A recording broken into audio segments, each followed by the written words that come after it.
Hello and welcome back dear friends in our channel study Mantras with Aditya. Dear friends, आज के internal security के इस lecture में हम कुछ आतंकवादी संगठनों के बारे में जानेंगे जिनकी चर्चाएं आप अक्सर ही न्यूज़ चैनल्स पे न्यूज़पेपर्स में देखते आए होंगे। इन आतंकवादी संगठनों का क्या मकसद होता है, इनकी स्थापना कब की गई, इनके मुख्य लीडर कौन होते हैं, इन सब चीज़ों के बारे में हम जानेंगे। और इसी वीडियो में हमने सारे आतंकवादी संगठनों को कवर कर लेंगे जो हमें इम्पॉर्टेंटली पढ़ने हैं। और ISIS एक जो बहुत ही अहम आतंकवादी संगठन है उसके बारे में हम एक अलग वीडियो में चर्चा करेंगे, क्योंकि वो काफ़ी ज़्यादा एक उसका उतार चढ़ाव स्टार्टिंग से लेकर एंडिंग तक सारी चीज़ें उसमें देखने को मिलेंगी। और उसके द्वारा जो जिस प्रकार से पूरे विश्व में समस्याएँ क्रिएट की गई हैं उन सबको हम एक साथ ही देखेंगे। अभी आज के वाले वीडियो में हम सारे जो बाकी के इम्पोर्टेंट हैं उन सबको देख लेते हैं। तो लश्कर तैयबा, आपने इसका नाम सुना होगा। तो इसकी स्थापना 1990 में की गई थी हाफिज़ सईद के द्वारा। हाफिज़ सईद एक आतंकवादी जो कि पाकिस्तान में स्थित है, पाकिस्तान में रहता है। और इसका जो मुख्य कार्य होता है वो पाकिस्तान और POK से संचालित होता है, वहीं से ही आतंकवादी गतिविधियों को संचालित करता है। और इसका जो मुख्य कार्य है वो भारत में कश्मीर को लेकर के और भारत की आंतरिक जो शांति है उसको डिस्टर्ब करना है, इसका यही मुख्य कार्य है। 2001 में जैसे मोहम्मद के साथ साथ लश्कर तैयबा ने भी एक अहम योगदान दिया था मुंबई में, इस संसद पर जो हमला हुआ था 2001 में उसमें। और 2008 में भी मुंबई हमले का जिम्मेदार ये इसको माना जाता है। इसके सबूत भी भारतीय सुरक्षा एजेंसियों ने जुटाए थे। इस प्रकार से आप देख लें से बस कुछ इंपॉर्टेंट बातें। और बात करें हम जैश ए मोहम्मद की, तो जैश ए मोहम्मद के बारे में आप सभी जानते होंगे क्योंकि हाल फिलहाल में इसकी काफ़ी चर्चाएं रही हैं और कई बार इसके बारे में न्यूज़ चैनल्स पर डिबेट भी हुई हैं, क्योंकि जो इसका जो कर्ता धर्ता है मसूद अजहर, इससे आपने देखा होगा कि लगातार भारत ने एक इंटरनेशनल टेररिस्ट घोषित करने के लिए विभिन्न देशों से लगातार क्या किया है, अपना कोऑपरेशन किया है। और इसको हालांकि बहुत समय बाद भारत को ये सफलता हाथ मिली है और मसूद अजहर को फाइनली इंटरनेशनल टेररिस्ट घोषित कर दिया गया। तो क्या है मसूद अजहर की स्टोरी और क्यों भारत इसके पीछे लगातार पड़ा हुआ था इसे एक इंटरनेशनल टेररिस्ट घोषित करवाने के लिए। देखिए, मसूद अजहर ने जैसे मोहम्मद का गठन 2000 से किया, सन 2000 में, लेकिन इसका अर्थ यह नहीं कि 2000 के बाद से ये वांटेड हुआ। इसके पहले भी ये आतंकवादी गतिविधियों में संलिप्त रहा है और कई सारे आतंकवादी गतिविधियों को इसने अंजाम दिया है। हुआ यह कि 1999 में आप जानते हैं कि भारत का एक हवाई जहाज़ था IC-814, इस हवाई जहाज़ का नाम था। और इसमें जो भारतीय यात्री यात्रा कर रहे थे उस वायुयान को मसूद अजहर ने क्या कर लिया था, मसूद अजहर के जो इस नुमाइंदे थे उन्होंने इसको हाईजैक कर लिया था, अपहरण कर लिया था वहाँ के उसके यात्रियों को। उसके बाद फिर मसूद अजहर को भारत की एजेंसियों ने, सुरक्षा एजेंसियों ने पहले ही पकड़ रखा था, अपने जेल में बंद कर रखा था। तो जब ये भारत का ये जो एरोप्लेन था, जब ये पकड़ लिया गया और उसके यात्रियों को अपहरण कर लिया गया, तो फिर उसके यात्रियों को, हवाई जहाज़ के यात्रियों को छोड़ने के एवज़ में मसूद अजहर की रिहाई की मांग की गई आतंकियों के द्वारा। तो फिर भारत को मजबूरन मसूद अजहर और उसके साथ साथ 2 अन्य कैदियों को छोड़ना पड़ा था विमान के यात्रियों के बदले। तो उसके बाद जब ये 1999 में ये घटना घटती है, तो उसके बाद आप देखते हैं कि सन 2000 में जैसे मोहम्मद जैसे आतंकवादी संगठन का गठन किया जाता है मसूद अजहर के द्वारा। और जैसे मोहम्मद जो इसका नाम रखा गया, इसका अर्थ होता है मोहम्मद की सेना। फिर आप देखते हैं कि जो आपका लश्कर तैयबा है उसके साथ साथ 2001 में जैसे मोहम्मद ने भी संसद पर हमले में एक अहम भूमिका निभाई थी। और 2016 के पठानकोट में जो हवाई पट्टी पे जो हमला हुआ था उसके बारे में आप सभी जानते होंगे, आपके सामने की घटनाएं हैं। तो उस पर भी जो हमले का जो जिम्मा है उसको जैसे मोहम्मद ने लिया था। और उसके साथ ही साथ अभी ताज़ा घटना की बात करें तो 14 फरवरी है 2019 का, इसमें पुलवामा में CRPF के काफ़िले पर हमला हुआ था, एक आत्मघाती हमला हुआ था। और इसमें आप जानते हैं कि हमारे देश के 44 जो CRPF जवान थे वो शहीद हो गए थे। तो इस प्रकार के हमले को भी इसने अंजाम दिया है। अब यह प्रश्न उठता है कि आखिर क्यों भारत इसको एक इंटरनेशनल टेररिस्ट घोषित करवाना चाहता है, जबकि हमने जो हमले पढ़े हैं वो सारे कहाँ पे हुए हैं, भारत में हुए, एक देश विशेष में हुए। तो फिर इंटरनेशनल बनाने की क्या आवश्यकता है।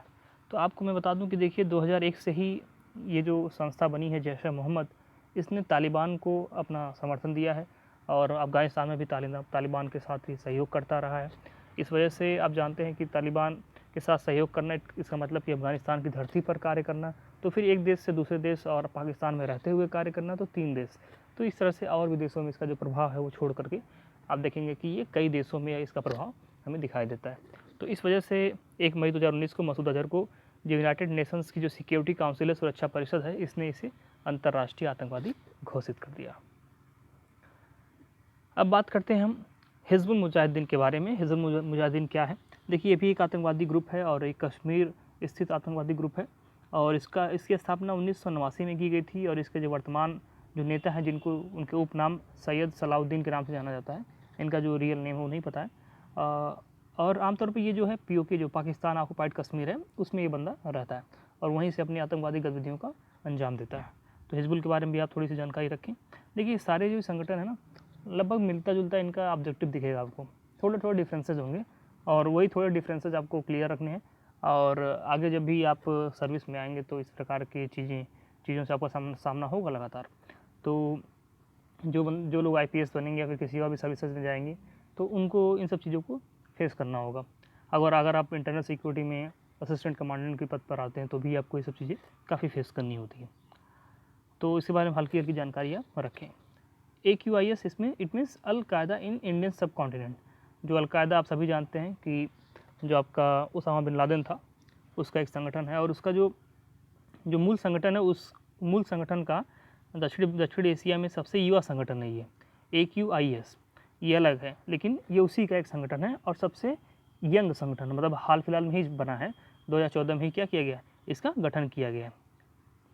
और इसका जो उद्देश्य है वो क्या है कि भारत, पाकिस्तान, म्यांमार और बांग्लादेश में जिहादियों की भर्ती करना। जो जिहादिस्ट हैं उनको भारत, पाकिस्तान, म्यांमार और बांग्लादेश से भर्ती करना और फिर इनको पाकिस्तान, अफगानिस्तान में रहते हुए आतंकवादी गतिविधियों को अंजाम करने की ट्रेनिंग देना और फिर यहीं से ही आतंकवादी गतिविधियों को अंजाम देंगे। हालांकि ये यूएन ने इसे प्रतिबंधित कर रखा है, तो इसके बारे में भी आप जानते रहें। अब बात करते हैं सिमी। हमने पिछले ही क्लास में इसके बारे में चर्चा करी थी, student Islamic movement of India, जिसकी स्थापना 1977 में हुई थी और मैंने आपसे बताया था कि यह एक प्रतिबंधित इस्लामिक छात्र संगठन है और इसको भारत सरकार ने प्रतिबंधित कर रखा है 2001 से ही।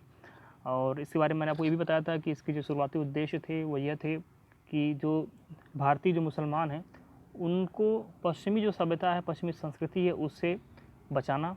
इट मीन्स कि उसका प्रभाव इनको न पड़ने देना और साथ ही साथ जो इस्लामिक आचार संहिता है उसको भारत के मुस्लिम जो क्या करें, अपनाएं, यानी कि इस्लामी आचार संहिता के माध्यम से ही अपने आचरण को करें। लेकिन धीरे धीरे समय काल में आप देखेंगे जब कुछ विस्फोट होते हैं, कुछ दंगे होते हैं, तो उसके बाद जो है इनका जो आदर्श वाक्य है वो बदल जाता है। अब वर्तमान में इनका आदर्श वाक्य जो है वह यह है, पूरे भारत को इस्लामिक देश में बदलना।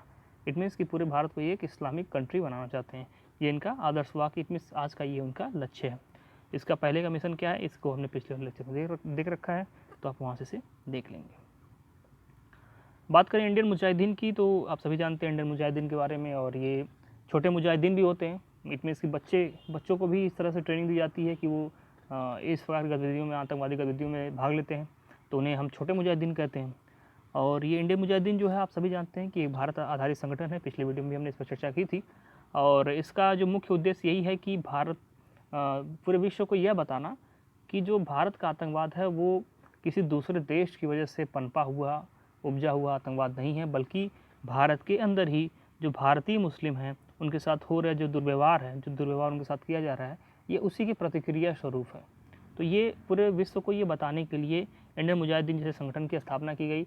और इस संगठन की स्थापना में आप देखेंगे कि जो पाकिस्तान की ISI जो खुफिया एजेंसी है, साथ ही साथ लश्कर तैयबा, आप देखेंगे कि जैसे मोहम्मद, इन सब संगठनों का क्या है, हाथ रहा है। ये सब संगठन मिल करके इसका गठन किए हैं। और 2007 में उत्तर प्रदेश के लखनऊ, वाराणसी और फैजाबाद में न्यायालय परिसरों में जो बम धमाके किए गए इसके द्वारा, तब से ये कुछ ज़्यादा ही चर्चा में आ गया। इसका एक कुख्यात आतंकवादी है जिसका नाम है यासीन भटकल, और उसको भारतीय सुरक्षा एजेंसियों ने अभी हाल फिलहाल में ही गिरफ्तार किया है। स्लीपर सेल्स, देखिए स्लीपर सेल के बारे में आप बस इतना जान लें कि जिस प्रकार से उनका नाम है स्लीपर सेल्स, ये सोते रहते हैं, मतलब कि ये ज़्यादातर एक्टिव नहीं रहते हैं। और ये कुछ ऐसे एजेंट्स होते हैं जिनको आप देखेंगे कि ये आपके बीच में रहेंगे, समाज के बीच में रहेंगे। ये बाज़ार में घुलेंगे मिलेंगे, एक आम ज़िंदगी जीते हैं, आम तरह से व्यवसाय करते हैं, सब कुछ बिल्कुल आम लोगों की तरह होता है। इसमें कोई जो है कोई भी विशेष चीज़ें आपको नहीं दिखाई देंगी, बशर्ते कि जब तक इनको कॉल नहीं आती है।